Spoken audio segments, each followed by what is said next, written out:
मेरा नाम किरीट चौहान है। तो पब्लिक स्पीकिंग के इस वर्कशॉप में का हार्दिक स्वागत करता हूं। पब्लिक स्पीकिंग में हमारा माइंडसेट किस तरह से होना चाहिए। अगर हमारा माइंडसेट अच्छा है तो हम लोग कोई भी स्किल सीख सकते हैं। माइंडसेट बनाना बहुत जरूरी है। आज आप देख लो कि आपके लाइफ में जो कुछ भी रिजल्ट है, चाहे वो सक्सेस हो या अनसक्सेस, आपकी अंडरस्टैंडिंग के हिसाब से लिया आप लोगों ने। आपकी जिस तरह से अंडरस्टैंडिंग होगी उस तरह से आपने डिसीजन लिया, उसी तरह से आपने एक्शन लिया और उसी तरह से आपको रिजल्ट मिला, यानी कि आपको एक आउटकम मिला। हमारा माइंडसेट अगर पॉजिटिव है तो हमारी अंडरस्टैंडिंग उसी हिसाब से डेवलप होगी। वो अंडरस्टैंडिंग डेवलप होगी तो हमारा एक्शन डिसीजन उसी तरह से होंगे और उसी तरह से हमको रिजल्ट चाहिए। माइंडसेट सही रहेगा तो कोई भी स्किल सीख सकते हैं हम लोग, और कोई भी स्किल सीखने के बाद अच्छी तरह से हम लोग रिजल्ट ले सकते हैं। जब स्ट्रॉन्ग रीजन के साथ आप एक प्लेस पर खड़े होते हो तो ही आप पब्लिक स्पीकिंग के अंदर स्किल डेवलप कर पाओगे और अच्छी तरह से अपना प्रेजेंटेशंस दे पाओगे, अच्छी तरह से कम्युनिकेशन कर पाओगे। आप इमेजिन करो कि आप एक जॉब कर रहे हो और आपका कोई फ्रेंड आता है आपके पास और आपको बोलता है कि यार मैं तुझे एक एमएनसी कंपनी में जॉब दिलाता हूँ, वहां 2 लाख रुपया पर मंथ, बट एक ही कंडीशन कंपनी रखती है और वो कंडीशन ये है कि अगर आपको इंग्लिश नहीं आती है तो 3 महीने के अंदर अंदर आपको इंग्लिश स्पीकिंग की स्किल डेवलप कर लेना है। अभी आप मुझे बताओ सब लोग कि क्या वो 3 महीने के अंदर आप इंग्लिश स्पीकिंग सीखोगे कि नहीं सीखोगे? सीखेंगे? सीखेंगे। तो कोई भी फील्ड में अगर आपको आगे बढ़ना है ना तो एक स्ट्रॉन्ग रीजन के साथ हमें आगे बढ़ना पड़ेगा। वीक रीजन के साथ हम कभी आगे बढ़ नहीं सकते। हम वहीं के वहीं रहेंगे और हमारे पीछे वाले डिसीजन लेते रहेंगे, हमारे पीछे वाले एक्शन लेते रहेंगे और वो लोग आगे बढ़ जाएंगे। हमें भी हमारा स्ट्रॉन्ग रीजन बनाना पड़ेगा ताकि अगर हमें पब्लिक स्पीकिंग में आगे बढ़ना है तो हम लोग अच्छी तरह से आगे बढ़ सकते हैं। दूसरा रीजन लोगों का ये होता है कि मुझे इंग्लिश अच्छी तरह से आती नहीं है। बहुत सारे लोगों को मैंने सुना है कि पब्लिक स्पीकिंग तो मुझे सीखना है बट मुझे इंग्लिश नहीं आती। तो ये एक नेगेटिव माइंडसेट है, उसको पॉजिटिव माइंडसेट में कन्वर्ट करना पड़ेगा हमें कि इंग्लिश आती है कि नहीं आती है, उससे कोई लेना देना नहीं है पब्लिक स्पीकिंग का। आप चाहो तो आपके रीजनल लैंग्वेज में आप बात कर सकते हो और अपना मैसेज दूसरे लोगों को पहुंचा सकते हो। आप लैंग्वेज एक जरिया है हमारी बात को किसी और तक पहुंचाने का। ये जरिया अगर समझ लेते हैं हम लोग कि लैंग्वेज सिर्फ एक जरिया है तो हम लोग पब्लिक स्पीकिंग सीख सकते हैं। आप चाहे मराठी में प्रेजेंटेशन दो, आप चाहे गुजराती में प्रेजेंटेशन दो, आप चाहे पंजाबी में प्रेजेंटेशन दो, आप चाहे हिंदी में दो, आपकी रीजनल लैंग्वेज कोई भी होने दो, पब्लिक स्पीकिंग आप कहीं पे भी कर सकते हैं। अगर हम लोग घर के अंदर 1 to 1 हम लोग जब बात करते हैं हमारे फैमिली मेंबर के साथ या हमारे फ्रेंड सर्कल के साथ या हमारे टीम मेट के साथ, तो हम लोग कौन सी लैंग्वेज में बात करते हैं? जो रीजनल लैंग्वेज हम लोग यूज करते हैं उसी लैंग्वेज में हम लोग बात करते हैं। तो पब्लिक स्पीकिंग में कोई जरूरी नहीं है कि इंग्लिश आना ही चाहिए। हम हमारी रीजनल लैंग्वेज में हम लोग हमारी बात रख सकते हैं, किसी को भी एक्सप्लेन कर सकते हैं, किसी को भी समझा सकते हैं हम लोग। अगर समझो कि इंग्लिश स्पीकिंग के टीचर्स इंग्लिश सिखाते हैं स्टूडेंट्स को, अगर वो लोग इंग्लिश पे इतना पावरफुल है तो सबसे ज्यादा इंग्लिश पब्लिक स्पीकिंग कौन कर सकता था? टीचर्स सारे लोग कर सकते थे, राइट? बट ये जरूरी नहीं है कि वो लोग कोई बहुत बड़े स्पीकर्स है। वो लोग स्पीकर्स नहीं है आज की तारीख में, उनको पब्लिक स्पीकिंग क्या है समझ में आता नहीं है। फॉरेन कंट्री की अगर हम लोग बात करते हैं तो फॉरेन कंट्री में तो ज्यादातर लोग इंग्लिश में ही बात करते हैं। तो क्या सारे के सारे पब्लिक स्पीकर है वो लोग? कोई पब्लिक स्पीकर नहीं है। हमें तो सिर्फ पब्लिक स्पीकिंग के मेथड क्या है, टेक्निक्स क्या है, वो अगर सीखेंगे, उसको अप्लाई करेंगे तो हम हमारी पब्लिक स्पीकिंग की स्किल को और एक बेहतर लेवल पर लेके जा सकते हैं। यहां तक समझ में आया तो टाइप करें यस।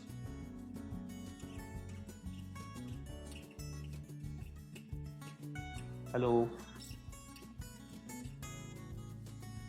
Okay okay okay. कई सारे लोग ये कहते हैं कि मैं तो मेरे यार घर में फैमिली के साथ या मेरे फ्रेंड सर्कल के साथ बात कर लेता हूँ, मुझे तो पब्लिक स्पीकिंग आती है, मुझे जरूरी नहीं लगता कि पब्लिक स्पीकिंग सीखना चाहिए। जब भी आप फैमिली मेंबर के साथ बात करते हो, आपकी वाइफ के साथ या आपके पेरेंट्स के साथ आप जब बात करते हो, आपके फ्रेंड सर्कल के साथ आप जब बात करते हो, तो वहां पर कोई टाइम ड्यूरेशन नहीं होता है। आपके पास जो कंटेंट है, जो थॉट्स है आपके, जो विचार है आपके, वो ऑर्गेनाइज वे में नहीं होते। हमें जिस तरह से बोलने की आदत है उन लोगों के साथ रेगुलर वे में, उसी तरह से हम लोग बात करते हैं। बट पब्लिक स्पीकिंग के अंदर क्या होता है कि आपको एक टाइम ड्यूरेशन दिया जाता है, आधा घंटे का या 1 घंटे का या 3 घंटे का। एक टाइम ड्यूरेशन के अंदर आपके थॉट्स आपको पब्लिक के सामने रखने पड़ते हैं, और वो भी ऑर्गेनाइज वे में। आप अगर ऑर्गेनाइज वे में आपके थॉट्स पब्लिक के सामने रखते हो इन अ टाइम फ्रेम, एक टाइम फ्रेम के अंदर आप अगर रखते हो, तो आप पावरफुल मैसेज दे सकते हो किसी को भी। तो पब्लिक स्पीकिंग सीखना इसलिए जरूरी है कि हमें हमारे थॉट्स को ऑर्गेनाइज करना है, स्ट्रक्चर वे में रखना है, और एक time frame with in time हमें वो प्रेजेंटेशन देना है। नॉर्मल बात तो कोई भी कर लेता है, एक नॉर्मल वे में कोई भी बात कर लेता है, लेकिन पब्लिक स्पीकिंग सीख के एक टाइम फ्रेम में बात करना बहुत डिफिकल्ट है। आप देख लो, आपको अगर एक लंबा एस्से लिखना है, निबंध लिखना है, तो आपको बहुत सोचना पड़ेगा और आप लिखोगे, आराम से लिखोगे। लेकिन एक short with in time frame में अगर आपको एक एस्से लिखना है, एक निबंध लिखना है, तो आपको बहुत तकलीफ होगी, आप अच्छी तरह से लिख नहीं पाओगे वो। क्यों? क्योंकि आपके थॉट्स उसी तरह से काम करेंगे। जबकि कोई टाइम ड्यूरेशन नहीं होता है, तो हम लोग कुछ भी सोच के लिख सकते हैं, लेकिन विद इन टाइम फ्रेम में हमें बहुत सोचना पड़ता है कि ऑर्गेनाइज वे में थॉट्स को रखना पड़ता है, फिर हमें प्रेजेंटेशन देना पड़ता है। तो पब्लिक स्पीकिंग में टाइम फ्रेम में एक ऑर्गेनाइज वे में हमें प्रेजेंटेशन देना पड़ता है। इसके लिए पब्लिक स्पीकिंग सीखना बहुत जरूरी है दोस्तों। आप ऑब्जर्व करो, एक चीज मैं आपको बताता हूं। इमेजिन करो कि आप एक कंपनी में जॉब करते हो, और उस कंपनी में आप जो डेजिग्नेशन पर हो, उसी डेजिग्नेशन पर एक बंदा और भी है। वो टाइम पे आता है और टाइम पे जाता है, आप भी टाइम पे आते हो, आप भी टाइम पे ही जाते हो। उसी टाइम में वो बंदा जो आप करते हो वही काम वो भी कर लेता है, और आप भी वही काम कर लो उसी टाइम फ्रेम में। लेकिन एक बंदा आता है जो किसी से बात नहीं करता है, कुछ बोलता नहीं है, जस्ट टाइम पे आता है, अपना काम कर लेता है, कंप्लीट करता है, और टाइम जैसे ही होता है वो चला जाता है, राइट। और आप जब आते हो उसी टाइम पे, तो आप क्या करते हो? सबको गुड मॉर्निंग बोलते होते आते हो, लोगों को मोटिवेट करते हो, लोगों की तबीयत पूछते हो, हालचाल पूछते हो, और आपको जो कुछ भी आता है उसका शेयरिंग करते हो आप। तो एक बंदा है जो कुछ भी बोलता नहीं है, और आप हो कि आप सबके साथ कुछ ना कुछ शेयरिंग करते रहते हो, सबको कुछ ना कुछ सिखाते रहते हो, सबको मोटिवेट करते रहते हो। तो दो लोगों में से सबसे ज्यादा किसको लोग पसंद करेंगे? प्लीज मुझे टाइप करके बताइए, ए या बी? जो ज्यादा बोलता है वो है ए, जो ज्यादा नहीं बोलता है वो है बी। किसको लोग पसंद करेंगे? प्लीज टाइप करें, ए और बी। दोस्तों फटाफट, क्योंकि हमारे पास टाइम बहुत कम है, एक लिमिटेड टाइम में हमें प्रेजेंटेशन देना पड़ता है, तो थोड़ा स्पीड रखो तो अच्छा रहेगा हमारे लिए। यस, जो ज्यादा अच्छी तरह से बोलता है, लोगों को मोटिवेट करता है, उसी को लोग पसंद करते हैं। तो पब्लिक स्पीकिंग में भी क्या होता है कि हम जितना अच्छी तरह से हमारी बात को रख पाएंगे, लोगों को प्रेजेंट कर पाएंगे, लोग हमें भी पसंद करेंगे। आप एक समाज के समझो कि एक सोशल मीटिंग है, उस मीटिंग में आप देखोगे तो बहुत सारे लोग बैठे हैं, हजारों लोग बैठे हैं, बराबर। और स्टेज पे आप देखोगे ना तो 4-5 लोग ही बोलते हैं स्टेज से। उस 4-5 लोगों को जानने वाले उनके समाज के लोग कुछ होंगे, उसके फैमिली मेंबर कुछ होंगे, लेकिन वो 4-5 लोगों को पूरा समाज जो है ना वो पहचानता है, क्योंकि बार बार उनको उसी स्टेज से प्रेजेंटेशन देना पड़ता है, उसी स्टेज से वो लोग बोलते रहते हैं, तो पूरा समाज उनको पहचानता है। तो आपको भी अगर आपकी नेम एंड फेम बढ़ानी है तो आपको भी प्रेजेंटेशन स्टेज से देना सीखना पड़ेगा। स्टेज का मतलब ये नहीं होता है कि एक एलिवेटेड प्लेटफॉर्म होगा, मैं वहां पर खड़ा होऊंगा, सामने लोग बैठे होंगे और मैं प्रेजेंटेशन देता हूँ। ये स्टेज का मतलब नहीं होता है।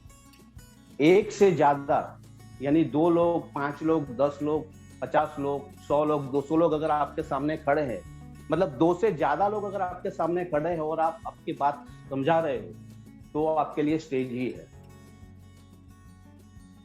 लोग क्या समझते हैं पब्लिक स्पीकिंग में? स्टेज यानी एक प्लेटफॉर्म होगा, एलिवेटेड प्लेटफॉर्म होगा, वहां पर मैं खड़ा हूं, सामने लोग बैठे हैं और मैं प्रेजेंटेशन दे रहा हूं। ये नहीं होता है दोस्तों।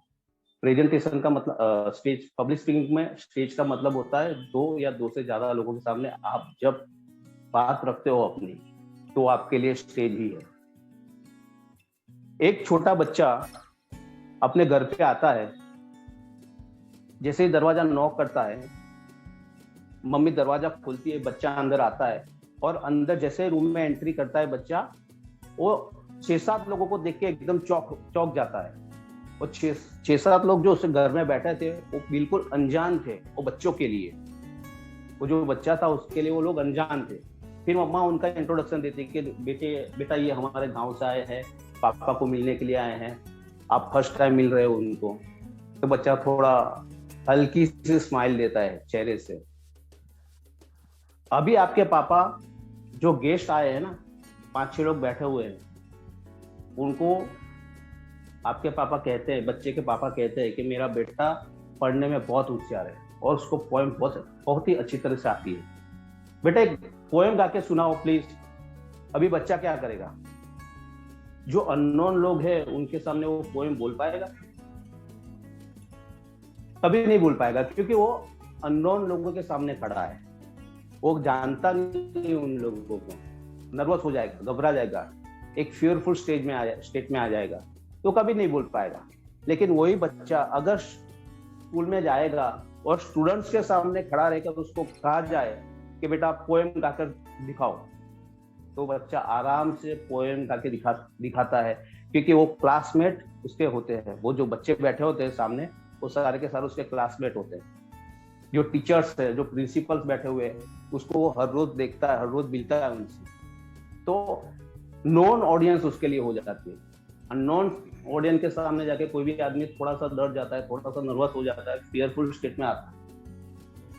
तो पब्लिक स्पीकिंग सीखने का ये एक फायदा है कि आप उसकी कुछ टेक्निक्स है, उसकी कुछ मेथड है, वो अगर हम लोग सीख लेते हैं तो हम भी 2 लोग होने दो, 10 लोग होने दो, या 50 लोग होने दो, या 100 लोग होने, आराम से हम लोग पब्लिक के सामने हमारा प्रेजेंटेशन दे पाएंगे, रख पाएंगे। काफी बार मैंने लोगों को मुंह से सुना है, ये एक माइंडसेट और भी है लोगों का, कि मैं जब भी स्टेज पे जाता हूँ ब्लैंक हो जाता हूँ, नर्वस हो जाता हूँ, घबरा जाता हूँ मैं। तो ऐसा क्यों होता है कि कोई भी बंदा स्टेज पे जाने के बाद ब्लैंक हो जाता है, नर्वस हो जाता है, घबरा जाता है? क्योंकि उसने वो पब्लिक स्पीकिंग की जो टेक्निक्स है, वो मेथड है, वो सीखी ही नहीं। उसको पता ही नहीं है कि मुझे जाकर क्या करना है स्टेज पे जाने के बाद। जब भी आपको समझो कि आप पब्लिक स्पीकिंग के लिए गए हैं, होस्ट जब आपको इनवाइट करता है, जैसे ही आप खड़े होते हो और जैसे ही आप स्टेज पे जाते हो, लोगों को पता चल जाता है कि ये बंदा नर्वस दिख रहा है, घबराया हुआ दिख रहा है। क्यों? क्योंकि आपकी वो चाल जो है ना, वो चाल से पब्लिक को पता चल जाती है। With in 10 to 15 second audience जान जाती है कि ये बंदा ठीक तरह से बोल पाएगा या नहीं बोल पाएगा। तो पब्लिक स्पीकिंग इसीलिए भी सीखना जरूरी है कि हमें बोलने से पहले क्या करना है, स्टेज पे जाने के बाद मुझे क्या करना है। तो ये सारी ट्रिक्स एंड टेक्निक होती है, मेथड होती है, जो हम लोग पब्लिक स्पीकिंग के अंदर सिखाते हैं लोगों को, ताकि अच्छी तरह से आप भी बोल पाओ। वो टूल्स एंड टेक्निक्स क्या है? एक सिंपल एग्जांपल से मैं आपको समझाने की कोशिश करता हूँ कि क्यों इंसान स्टेज पे जाने के बाद घबरा जाता है, फियरफुल स्टेट में आता है। तो मैं मेरी बात करता हूँ कि मैं एक बार मेरे गांव गया था। तो नदी के किनारे वो गांव है हमारा, और घर भी हमारा वहीं पर है, नदी के किनारे पर। तो सांप जो होते हैं ना, स्नेक, वो बार बार घर पे हमारे घर में आ जाते। तो एक दिन मैं गया था, तो मेरा बच्चा उस टाइम पे छोटा था, 6-7 साल का था, और अचानक से घर में सांप घुस गया। जैसे मैंने देखा कि सांप सांप सांप, मैंने एकदम घबरा गया और मेरे बच्चे को उठा के मैं सीधा भागा। लेकिन वो मेरे घर वाले लोग थे जिनको हैबिट हो चुकी थी सांप के साथ रहने की, वो लोग अच्छी तरह से उसको मैनेज कर लेते थे, उसको संभाल लेते थे उस सिचुएशन को। तो सारे लोग हंसने लगे मुझ पर, यार कैसा आदमी है, बोले यार एकदम सांप को देख के घबरा गया, भाग गया बोले। फिर मुझे पता चला कि सांप को पकड़ने की भी एक टेक्निक होती है, उसको अगर अच्छी तरह से हम लोग हैंडल कर लेंगे तो सांप चाहे जहरीला हो या बिन जहरीला हो, उससे हम लोग मैनेज कर सकते हैं। उसी तरह से पब्लिक स्पीकिंग की कुछ टिप्स एंड टेक्निक्स है, उसको अगर हम लोग सीख लेते तो बोलने से पहले क्या करना है ये भी हमें पता चल जाता है, बोलने के बाद क्या करना है, किस तरह से प्रेजेंटेशन शुरुआत करना है वो भी हमें पता चल जाता है, एंड किस तरह से करना है प्रेजेंटेशन का वो भी हमें पता चल जाता है। तो ये कुछ टूल्स एंड टेक्निक्स होती है जिसको हमें सीखना बहुत जरूरी है, राइट। दूसरी बात, फियरफुल स्टेट में हम लोग क्यों आते हैं, घबरा क्यों जाते हैं? क्योंकि 3 तरह की ऑडियंस होती है हमारे सामने। जब भी हम लोग कहीं पर पब्लिक स्पीकिंग के लिए जाते हैं, कोई हमें इनवाइट करता है कि आप हमारे ऑर्गेनाइजेशन में आओ और एक मोटिवेशनल स्पीच दे दो। जब भी हम लोग जाते हैं तो 3 तरह की ऑडियंस होती है जनरली। एक होती है बिलो अथॉरिटी, मतलब आपसे उम्र में कम, एजुकेशन में कम, एक्सपीरियंस में कम, सैलरी में कम, तो बिलो अथॉरिटी में आते हैं। दूसरा होता है स्टेम अथॉरिटी, मतलब हमारे जितना ही उनका एजुकेशन है, हमारा जितना ही उनका एक्सपीरियंस है, हमारे जितना ही उनका सैलरी है, सब उम्र भी सेम है, सब कुछ सेम है, सेम अथॉरिटी में आए। और तीसरा होता है अबव इन अथॉरिटी, तो हमारे से ज्यादा एक्सपीरियंस वाले लोग हैं, हमारे से ज्यादा सैलरी वाले लोग हैं, हमारे से ज्यादा उम्र वाले लोग भी हो सकते हैं। 3 कैटेगरी होती है, और 3 कैटेगरी के सामने अगर समझो कि बिलो अथॉरिटी के सामने गए और हम लोग बोल नहीं पाए तो डेट इज स्टेज फियर, वो स्टेज फियर में आता है। लेकिन समझो कि बिलो इन अथॉरिटी है और हम लोगों ने अच्छी तरह से प्रेजेंटेशन दे दिया समझो, तो आपको पब्लिक स्पीकिंग का डर नहीं लगता है, ये कंफर्म होता है। लेकिन जैसे ही सेम अथॉरिटी के ऊपर आते हो आप, सेम अथॉरिटी के सामने जब बोलने के लिए खड़े होते हो आप, तो आप थोड़े से घबरा जाते हो, क्योंकि आपके एज क्राइटेरिया, एक्सपीरियंस का क्राइटेरिया को देखेंगे, मनी के क्राइटेरिया को देखेंगे, तो सब लोग सेम कैटेगरी पे है, सेम लेवल पर है, राइट। तो आप एक सोच आपके माइंड में डेवलप होगी कि यार अगर मैं बोलने जाऊंगा तो कोई क्या बोलेगा, इसको खड़ा रहने नहीं आता है और ये बोलने आ गया बोले स्टेज के ऊपर, उसको बोलने तो आता ही नहीं है। उसने ये प्रेजेंटेशन अगर इस तरह से दिया होता था तो और बेहतर प्रेजेंटेशन हो सकता था, इसने यहाँ पर गलती कर दी। ये बहुत सारी चीजें हमारे माइंड में डेवलप होती है, हमारे थॉट्स चलने लगते हैं उस टाइम पे, सेम अथॉरिटी होती है तब हम लोग नहीं बोल पाते। तो एक अलग तरह का फियर होता है।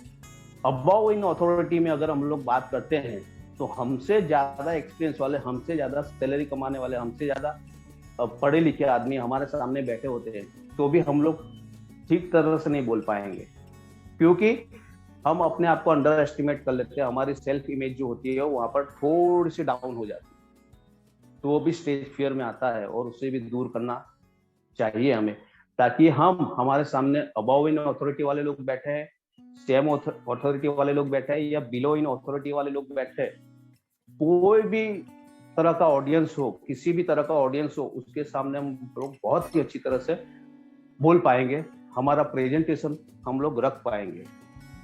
पब्लिक स्पीकिंग में ये सारी ट्रिक्स एंड टेक्निक्स होती है, मेथड होती है, जो हमें अच्छी तरह से सीख ली हम लोगों ने, तो हम लोग कहीं पे भी आराम से प्रेजेंटेशन दे सकते, हमारी बात को रख सकते, और हम हमारे नेम एंड फेम बढ़ा सकते हैं, हमारी सक्सेस को बढ़ा सकते हैं, हमारे ग्रोथ को बढ़ा सकते हैं, और लाइफ में हम जो ऊंचाई छूना चाहते हैं वो लोग हम छू सकते हैं।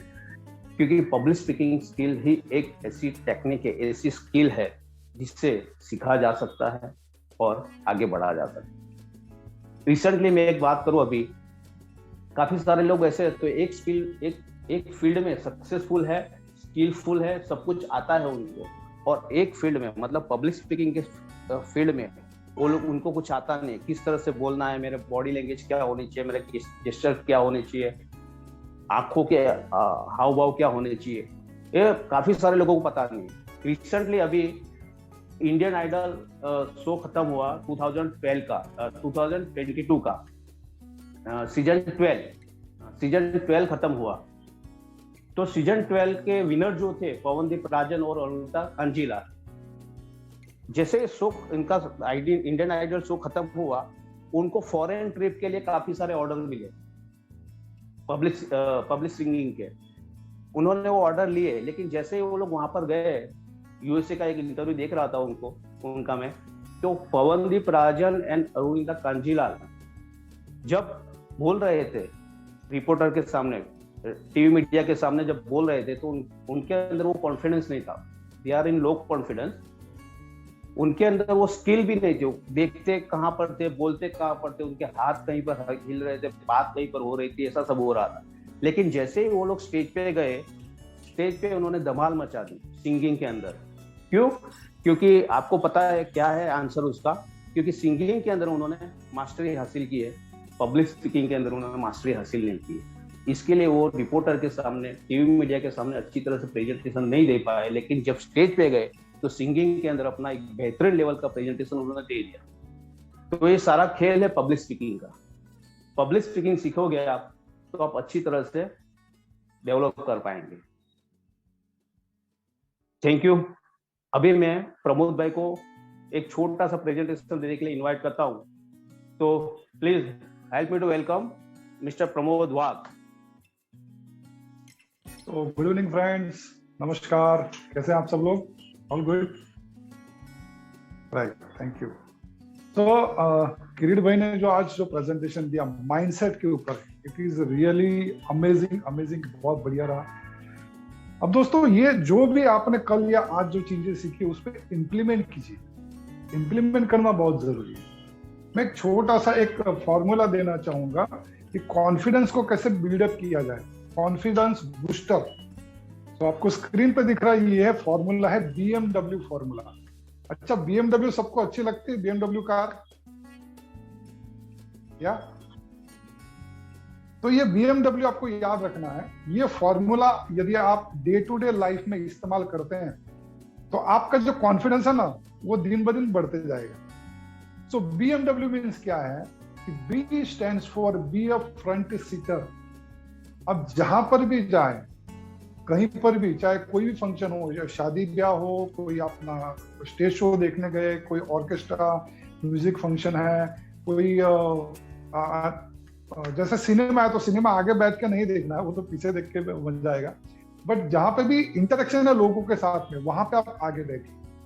जो भी इवेंट हो, चाहे आप जहां पे रहते हैं, जो फ्लैट है या सोसाइटी है, कॉर्पोरेट ऑफिस में आप काम करते हो, तो वहां पर भी जब भी मौका मिले, जैसे स्टेज है तो उसके पास में फ्रंट रो जो होती है ना, आप कहीं पर भी देखिए, किसी भी मीटिंग में आपको पहली जो 3-4 रो होती है ना, वो रिजर्व मिलेगी, और जो रिजर्व जिनके लिए रखी है वो लोग आने के बावजूद भी खाली रहती है। क्यों? क्योंकि लोग आगे बैठते हैं तो उनको ऐसा लगता है कि भैया स्टेज पे जो बंदा है या जो भी व्यक्ति बात कर रहा है तो कभी भी स्टेज पे बुलाएगा, कुछ एक्टिविटी में इन्वॉल्व करेगा, ऐसा लगता है। तो हो सकता है, लेकिन आप ये करेंगे तो आपका जो कॉन्फिडेंस है ना, वो धीरे धीरे बढ़ता जाएगा। सो बी ए फ्रंट सीटर, आगे बैठना शुरू कीजिए, राइट। दूसरा है मेक एन आई कॉन्टेक्ट। अब जब भी किसी से बात करते हैं ऑडियंस के साथ में, तो आपको आई टू आई कॉन्टेक्ट करके बात करना है। और अच्छा, कितने लोगों ने कॉलेज में पढ़ाई की है, मुझे बता सकते हैं हाथ ऊपर करके? ओके, तो अब थोड़ा फ्लैशबैक में जाइए और फ्लैशबैक में थोड़ा सोचिए कि उस वक्त, अच्छा घर पे बताना नहीं है, ठीक है, तो उस वक्त जब भी किसी के साथ में विद समवन, जब कैंटीन में बैठते थे या गार्डन में बैठते थे, तो क्या होता था, एक लड़का लड़की जो आपस में प्यार करते हैं कॉलेज में, कैंटीन में या गार्डन में बैठते हैं, तो घंटों घंटों ऐसे, ये ऐसे बैठा हुआ है, वो ऐसे बैठी हुई है ना, और कुछ बात नहीं करते, आंखों ही आंखों में इशारे हो जाते हैं। ये आपने गौर किया है? अच्छा, ये कुछ बात ना करके बहुत सारी बातें हो जाती है, am I right? और उसके बाद जब वही लड़के और लड़की की शादी हो जाती है, तो शादी के बाद जो पहले 2-2 घंटा बैठते थे, शादी के बाद कितने घंटा बैठते हैं ऐसे ही बिना बोले? संजय जी हंस रहे हैं। ये ओके, तो कहने का मतलब ये है कि मेक एन आई कांटेक्ट, तो आंखों से आंखों, मतलब ऐसा नहीं है कि आप मीटिंग में बैठे हैं या कहीं फंक्शन में बैठे हैं तो एक ही व्यक्ति को टारगेट करके बात करना है, ऐसा नहीं है, सभी के साथ में यहाँ पे है, ठीक है। But eye to eye contact बात करने का मतलब क्या कि सबके साथ में, जैसे कल मैंने बताया था कि स्टेज पे जाने के बाद तुरंत ही आपको स्पीच की शुरुआत नहीं करनी, जैसे गए, स्माइल किया, ये हाथ करके ये पोज लिया, पेट की तरफ रखा और स्माइल करना है, पूरी ऑडियंस की तरफ देखना है, और फिर एक एक व्यक्ति से आप मेक एन आई कांटेक्ट नहीं कर सकते, आई टू आई कांटेक्ट नहीं कर, लेकिन एक स्लॉट होता है, पहले ये क्राउड है इस तरफ का, राइट का, लेफ्ट का, तो ऐसे आई टू आई कांटेक्ट करके बात करना है। और आप देखिए, जैसे 5-10 लोग होंगे, 5 या 10 लोग अगर बैठे हैं, तो वहां पे तो आप कर ही सकते हैं। और ये मैंने खास देखा है कि एक मेल जब बात करता है, एक व्यक्ति जब बात करता है, सामने कोई लेडीज बैठी है, तो हमेशा लेडीज से आई टू आई कांटेक्ट करने में डरता है, अब देखना। और घर पे जब कोई भी अनजाना पुरुष जब आता है, तो महिला उस व्यक्ति के जाने के बाद में हमेशा हस्बैंड या पापा या भाई को बोलती कि इस बंदे को दोबारा घर में अलाउ मत करना। क्यों? क्योंकि उसकी आंखों से, उसकी आंखों के इशारों से उनको पता चल जाता है, और लेडीज को सिक्स सेंस ज्यादा होती है, जनरली मेल से ज्यादा होती है। तो ये आंखों का प्रताप है, आई टू आई कांटेक्ट, उसका किस तरह से है उससे पता चलता है। Am I right? आपने गौर किया होगा, है ना? तो पहला be a front seater, second make an eye contact, third walk 25% fast then normal people. हम जो जिस तरह से चलते हैं, हमारी जो बॉडी लैंग्वेज होती है, वो थोड़ा चेंज करना है। अब देखना, कुछ लोग तो ऐसे, मतलब घर से जब ऑफिस से निकलते हैं तो ऐसे बोझा लेके निकलते हैं कि भैया घर वाले उसको धक्का दे रहे हैं कि जाओ अभी ऑफिस, और ऐसे ऐसे चलता है, ऐसी बॉडी लैंग्वेज ऐसी ढीली रहती है, कहीं भी बात करता तो ऐसा रहता है। हमको ऐसा चलेगा क्या? ऐसा नहीं होना चाहिए, ऐसा, और इतना अकड़ वाला भी नहीं होना चाहिए, नॉर्मल होना चाहिए, है ना? और उसके बाद जो हम जिस चाल से चलते हैं, जिस स्पीड से चल रहे हैं, उसको थोड़ा फास्ट कर दीजिए। आपने देखे होंगे कि कितने सारे जो नेता हैं वो फास्ट चलते हैं। कौन से? एक तो गांधी जी थे, राइट? उसके बाद, है ना? तो फास्ट चलना जरूरी, speed is the name of the game. तो walk 25% fast then normal people, right? So BMW, उसके बाद जो पहिए है वो SS, मतलब स्माइल भी, जो मैंने कहा।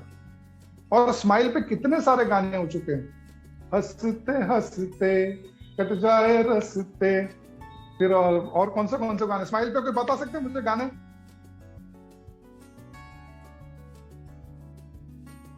तो स्माइल भी हंसी पे गाने बने हैं।